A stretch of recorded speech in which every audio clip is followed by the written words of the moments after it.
the Dalsland-Nordmarken lake system, an area of 10,000 square kilometres stretching north from Dalsland and up into southern Värmland.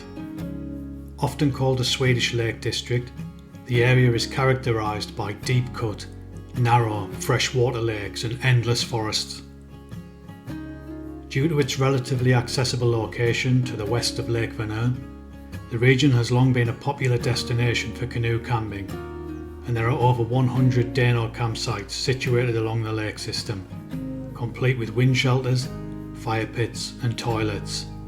And these campsites help to limit the human impact on sensitive natural areas, and also allow the travelling canoeist a few home comforts, ideal for a relaxing multi-day trip. On this adventure, we'd spend a week exploring the Lake Foxen area.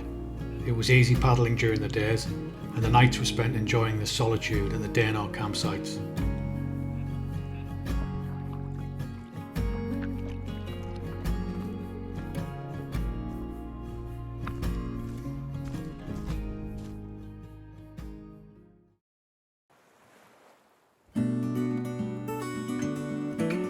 After driving north for a couple of days, we found ourselves back in Sweden.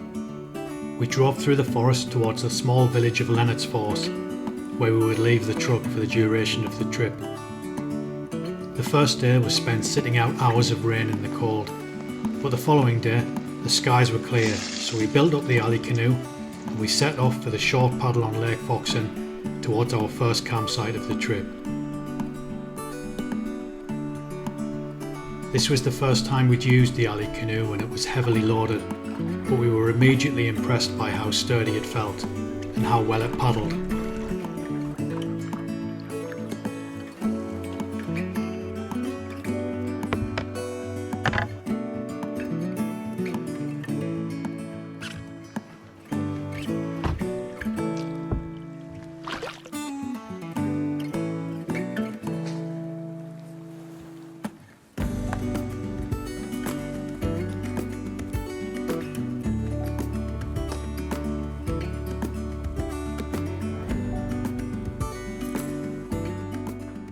So it's around 5:30 now, and we've done some firewood prep.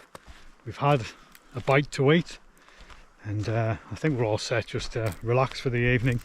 Trish is down there fishing. We haven't yet caught anything, but I thought I'd just show you around the area. You've got the DANO hut there that we're staying in tonight, and up here you've got another fire pit, a great view up to Lake Foxen. And then down here you've got lots of spaces to pitch a tent, because I'm guessing it's pretty busy around here in the summer. And then maybe it's about 75 meters into the woods there's a long drop toilet. It's in that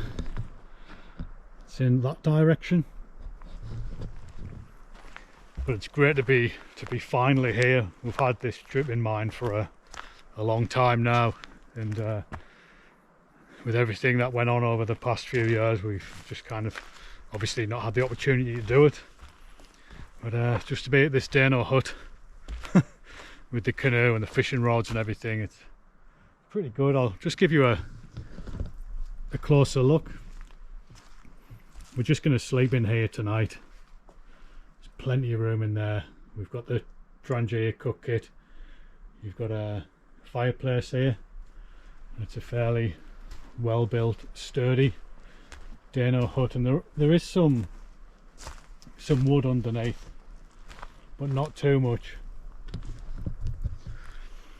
Part of the arrangement here is that you buy a nature card, which allows you access to these DANO huts, allows you to camp in the area, and they usually provide some dry firewood so you don't go chopping trees down. But because we're so early in the season, it's like the 2nd of May, there isn't any. And I think the season begins on the 15th. I think that's when a lot of the big kind of tour companies start renting out all the gear. But we're a couple of weeks before that, so it's pretty quiet. We didn't see anyone all day on the lake, just a couple of fellas in a fishing boat that went up and down a few times.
we ended up pitching the tent for the night as the wind shelter was crawling with large ants. But after a good night's sleep, I began the morning ritual of knocking up a good strong cup of coffee.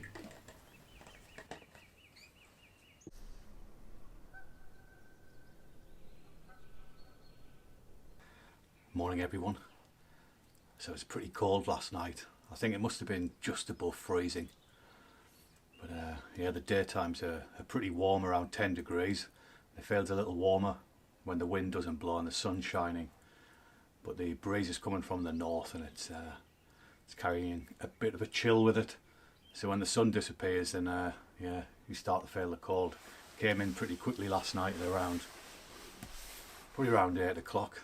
We got the fire on, and yeah, it was alright. Got into bed by about 11, I think.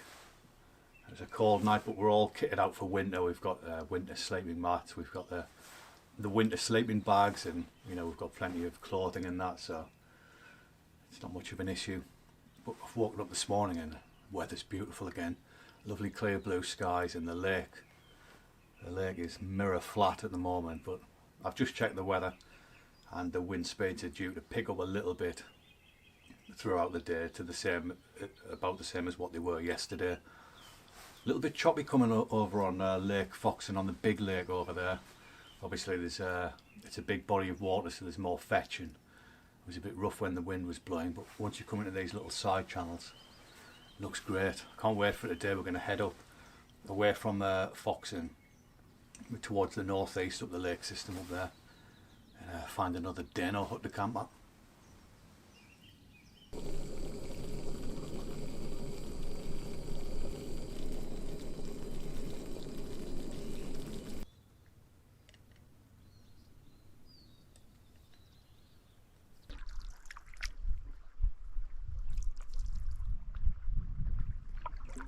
So it's not easy to navigate.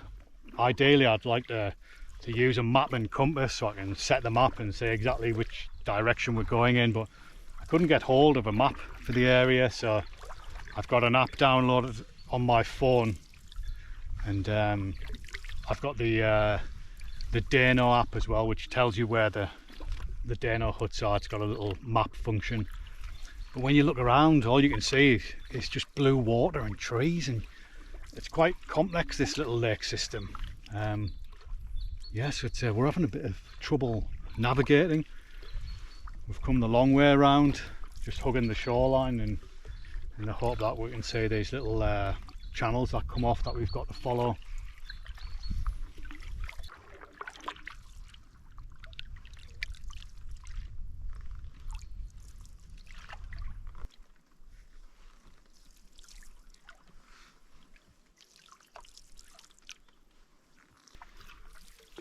So I think we're going in the right direction now. Just coming through this little channel, and there's a bear down there. We need to avoid that, and there's a lovely house there. I'm not sure if you can make it out on the GoPro, but lovely little house on the shoreline. What I would give to live there. So we're trying to beach the canoe here, and Trish is having real problems. She just can't get out. Oh, I can't get out. Whoa, whoa. Oh. That's it. I can't stand up now. Right, we're in. So we struggle getting the all the gear out there. We're just balancing on one rock. It's about waist deep underneath. So we come to the top of the little hill, we start walking, and there's a perfect place to land the boat. Sod's law, but I think we'll paddle around here and pull the canoe up here. Yeah, that would have made things a lot easier.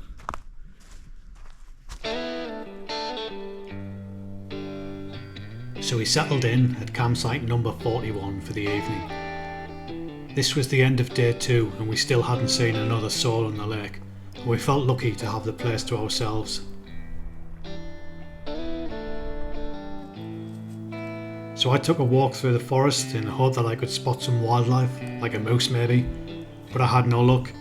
And then I tried to catch a fish for dinner, and again I had no luck in that department either. So it was back to camp to rustle up a meal from the supplies. Welcome to the DANO hut kitchen. Now tonight I'm back on tatey duties again. The meal this evening is going to be potatoes. What else, Tris? Onions, Onion, garlic. bit of garlic, and is that it? That might be it. Pretty much the same as what we had last night. We've got some salad that needs eating, so that's going to go on. A bit of vitamin C on the plate. And then for the meat, it's probably going to be a nasty sausage, because that's all we have in it. Ideally would like to fry up some nice fish fillets, but it's just nothing going on the fishing front, unfortunately. We'll try again maybe this evening or early doors if we get up early in the morning. So Tris is filtering some water. Plenty of chores to do around camp. The potatoes are cooking, and this is the sausage that we're going to be having, the extra Magir Ruckwurst, 30% Minder Vet. My guess is that's 30% meat. God knows what the other 70% is. But hold on, Tris, what's this? Jesus, no wonder your barrel's so heavy. Brought some tonic water along with you. Yeah, I managed to hide that. You got a bottle of gin and all, I suppose, have you? Yeah, but I didn't bring it. Did you not? I've got a little flask. All right.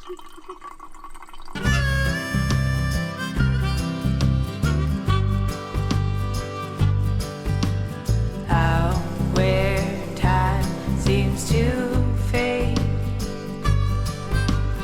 where your maps are no good, trade your money for rest, learn to master your mind.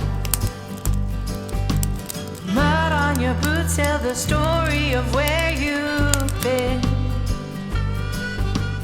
Travel beat up warning with settled soul. Trust your gut, you have earned at least that. Age has proven to be kind.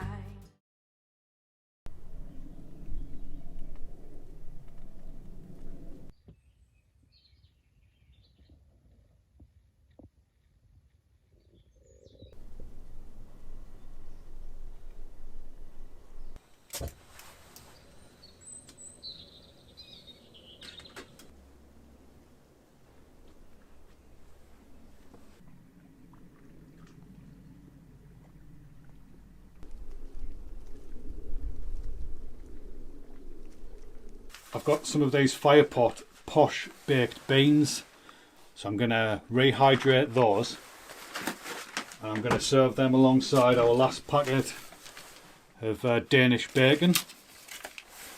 We've also got some increasingly stale bread and some butter. Alongside the bacon, I'm going to fry up some little cherry tomatoes, and then for an extra boost of vitamin C, we've got a couple of satsumas.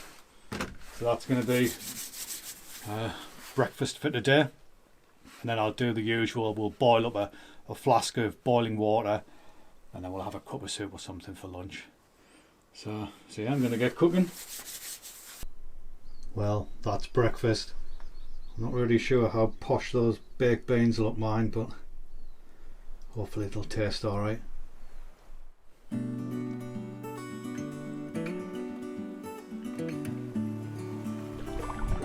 We were now paddling on a lake called Flockfjorden and heading to the easternmost DANO site on the main lake system. It's possible to continue south through a number of small lakes from here and portage back into the main body of Storeley, but due to the amount of weight we were carrying, and we were also unsure how well the Ally Canoe would cope with such weight on a canoe trolley, we decided to make this our furthest point and we would then double back on ourselves. Upon arrival at campsite number 35, there was no wind shelter, but with the weather forecast still looking good, we decided to stay. So we decided to camp here in the end.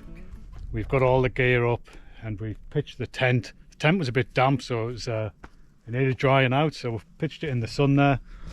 But yeah, Trish, you really wanted to stay here, didn't you? Yeah, I did, because it's nice and tidy.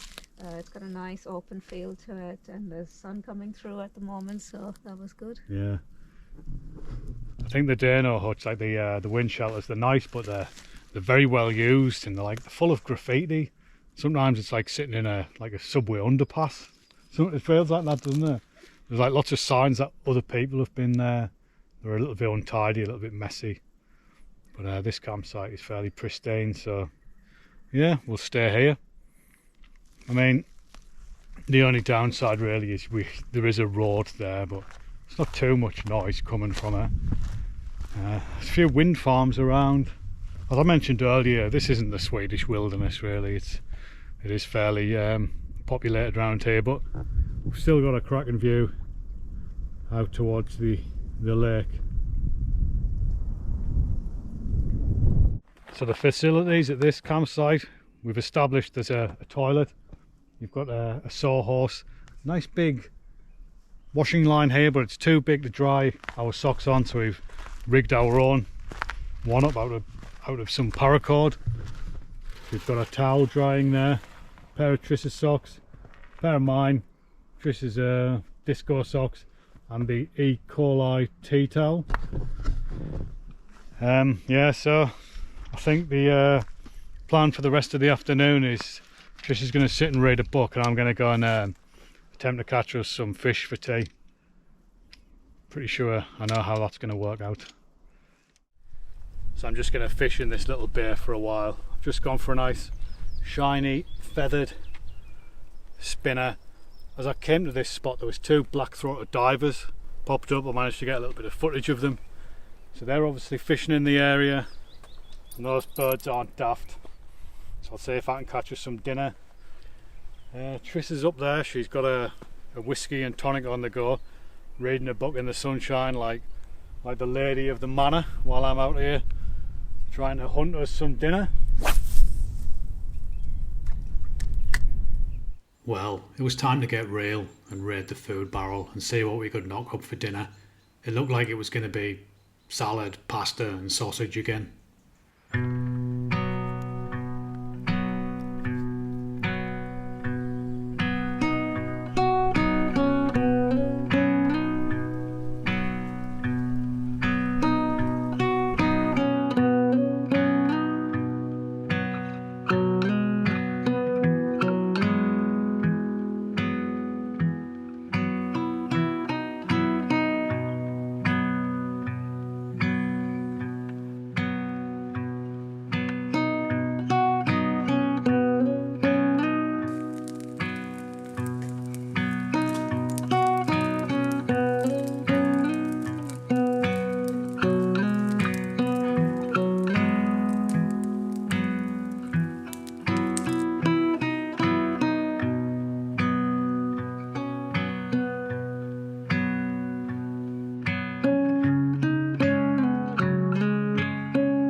So I'm just hanging the tent up here in the sunshine to dry it out, and I've noticed in the air vents there's actual snow gathered.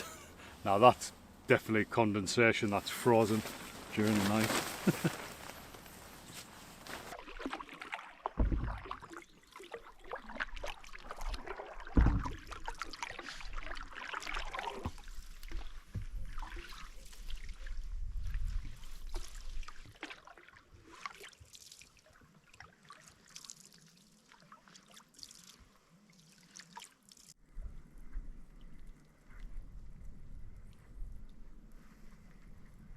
So it's about 2:30 in the afternoon now, and we've landed at another campsite.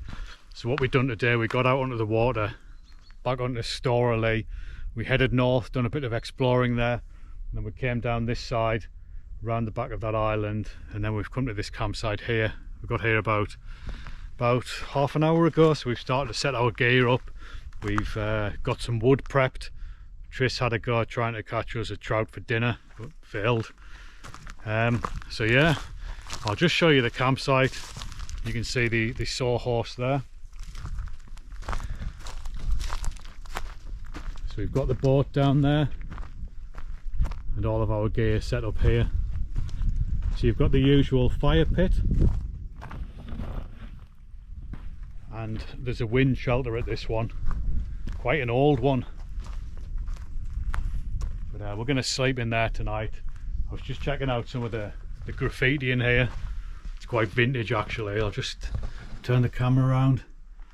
You've got there one from 1999,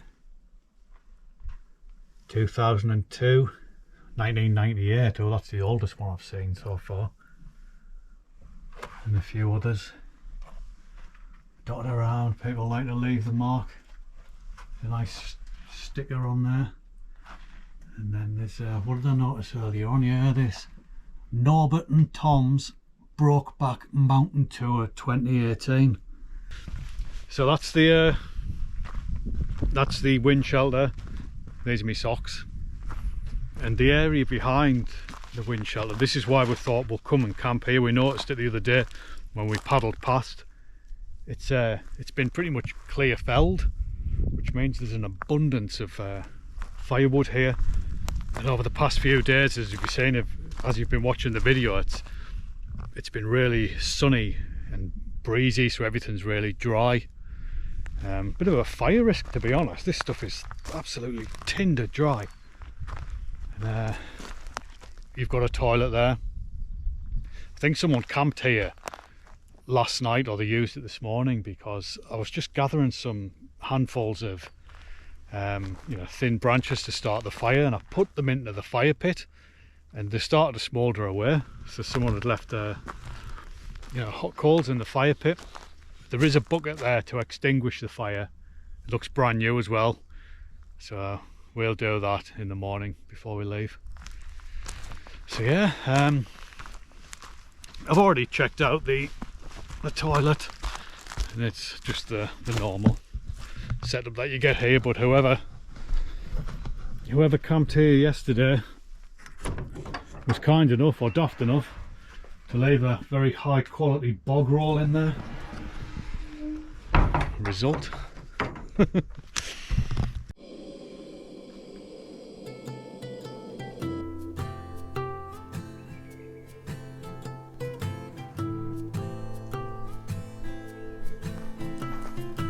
what happened this time, Tris? Is your rod falling apart again? The rod seems to be intact. What's that silver shiny thing up there?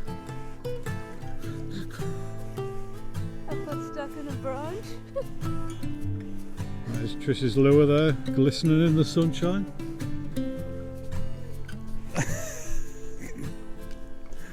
How the hell did you manage to get it up there? I don't know. It's just gone down and down. It's in the water now. Oh well, at least I've cast it. So we've got the pasta on. I'm just putting the frying pan on top of the saucepan just to keep the heat in. And I've cut up a lot of onion and garlic. We'll fry that up, and then we'll whack in the old cod buller. Put that in, warm that up. But yeah, what we're going to do is avoid having a fire this evening, because I don't know if you can make out on the camera, we've got the sun up there and it's shining right into the DANO hut. And a couple of nights ago we camped over there, and we were looking at this site, weren't we, Tris, thinking it's like it's getting the sun all night, isn't it? It does, yeah. So we'll not bother with the fire at night. We'll just get the gear in here, and the sun's going to rise over there in the morning. It'll be freezing, so we'll put the fire on in the morning. I think tonight's going to be the coldest night that we've had so far. I checked the weather earlier on, and it's going to get down to -3 tonight. So, and that's at about 5 o'clock in the morning, you know. So I think we'll probably get up about 7, or between 7 and 8. And I've got a bit of wood prepped, and we'll just get the fire on and warm ourselves up.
So Tris has discovered Mother Nature's hand warmer.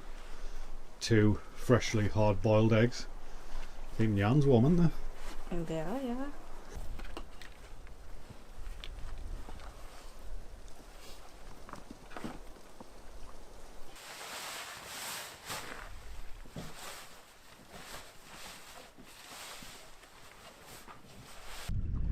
Well, we're all set and ready to head off. So that was our time at DANO number 39 up there. We've left it nice and tidy. We've got the boat packed. It was a lot easier to pack this time round for some reason. I think we're just getting used to it now, how we've got it all organised, so we've done it pretty quickly. So let's crack on then, Tris.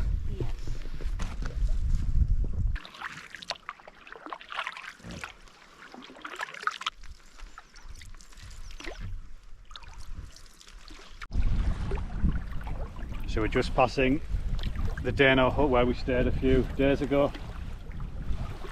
Up in those trees. The wind's starting to blow a little bit the further we head up the lake.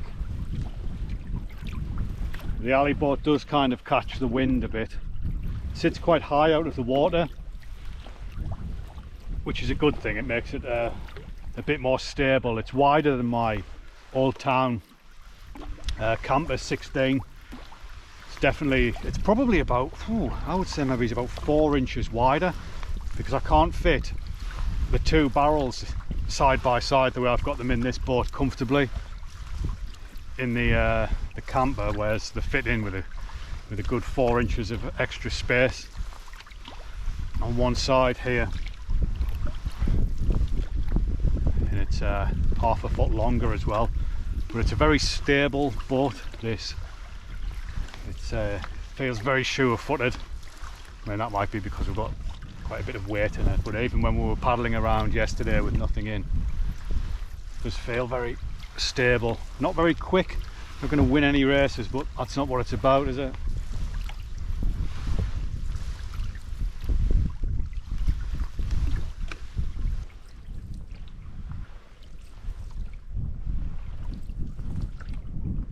So we saw another canoe out on the water just before we set off from the DANO campsite. Don't know where they've gone. There's some really nice looking little cabins on the shore here. I wonder if they've paddled to one of those, perhaps they own one. We're just coming up to another one here, behind the camera. And for once, we seem to have the wind in our favour. Now that I've said that, it's actually blown in front of us again. So many little bays and inlets on this lake that the wind just comes in from any direction.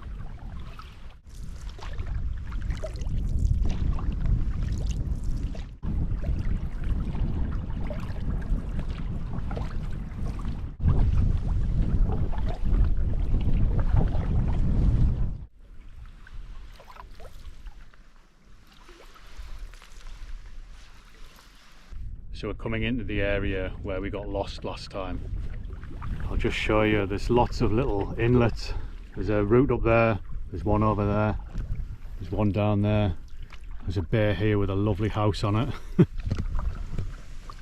I think we're supposed to head up there. So we'll chance our arm there, Trish, head up that way.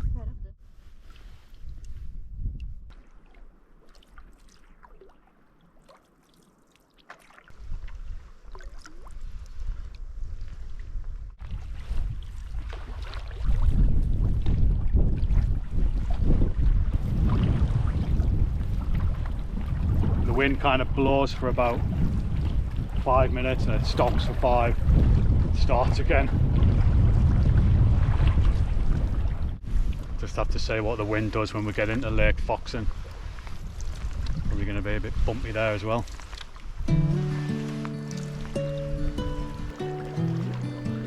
We arrived back at Getting Island and found a campsite that was so exposed to the cold north wind that we decided to move on and look elsewhere. So we eventually found a site on the other side of the island that was sheltered from the wind and bathed in warm sunshine. There was no wind shelter, so we pitched the tent on a beach and made ourselves at home.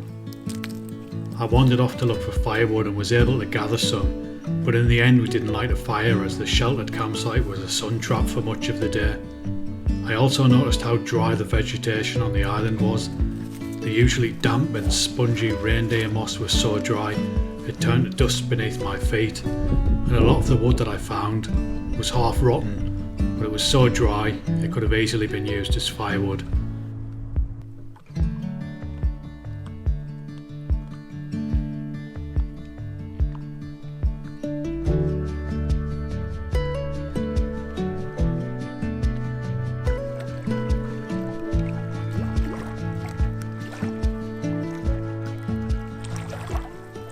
So we're all set now. Trish has just put the sleeping arrangements together in the tent. We've just got to think about what's cooking in the DANO kitchen tonight. And I've poured myself a nice glass of red wine, or mug of red wine. The firewood's prepped, so we're all good. But yeah, I just can't believe it. I didn't want to mention the weather throughout the trip in case I cursed it. But we've just had sunshine for 6 days in a row, non-stop. On the Monday before we set off, we just had to wait at the campsite because the weather was ridiculous. It just rained non-stop all day. It was really, really cold as well. I would hate to be out in those conditions, so we decided to sit it out. And then, you know, we've just got the weather gods on our side. We've had this for day after day, and tomorrow I've just checked the weather, it's the same again. So tomorrow will be our last night, and we did plan on heading down into Storey to a DANO, but we're starting to think we might just spend another day around this campsite, just doing some fishing, paddling out. It's ideal. It's paradise. So welcome to another episode of What's Cooking in the DANO Kitchen Tonight. So we've got a classic, haven't we, Tris?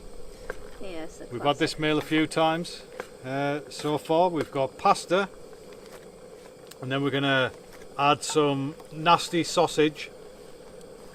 What variety is this one, Tris? Just a sausage. Just the sausage. Then we're going to fry some onion and garlic, bit of tomato puree, and we've got some Dutch cheese, real tomatoes to go in as well, bit of seasoning, and that'll be us. Anything else, Tris? We've got some cucumber. Yeah, we're going to add some cucumber as well, just because we've got a cucumber, so that's going to go in.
Well, good morning everyone.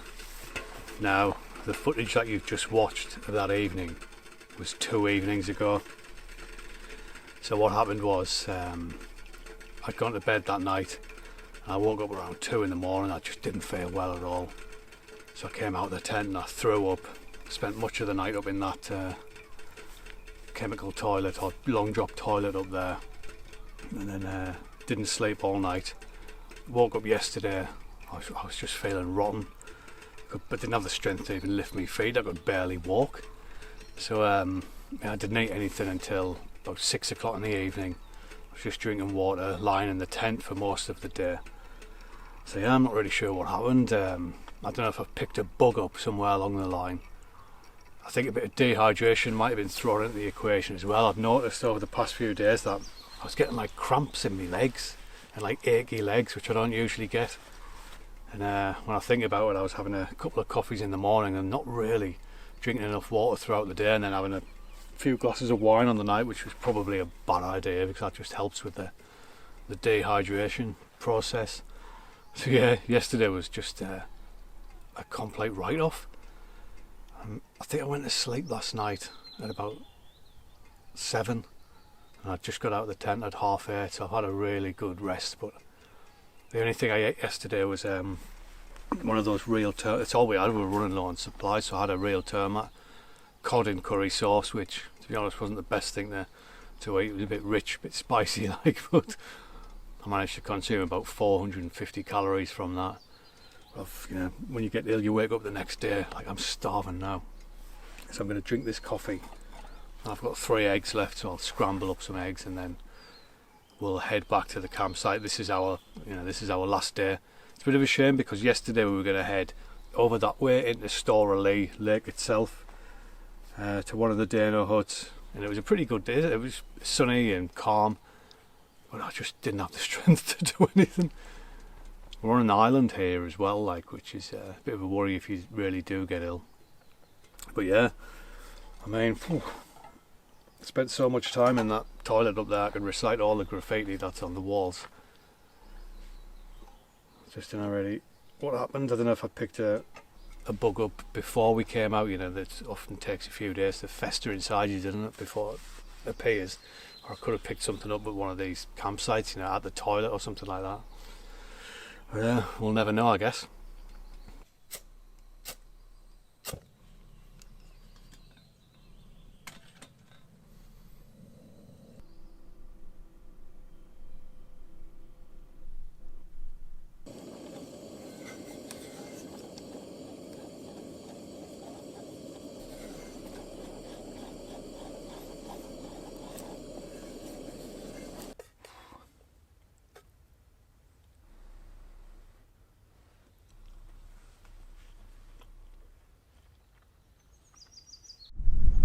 Well folks, we're all packed up, all the gear's ready to go in the canoe, and yeah, it's the end of the trip.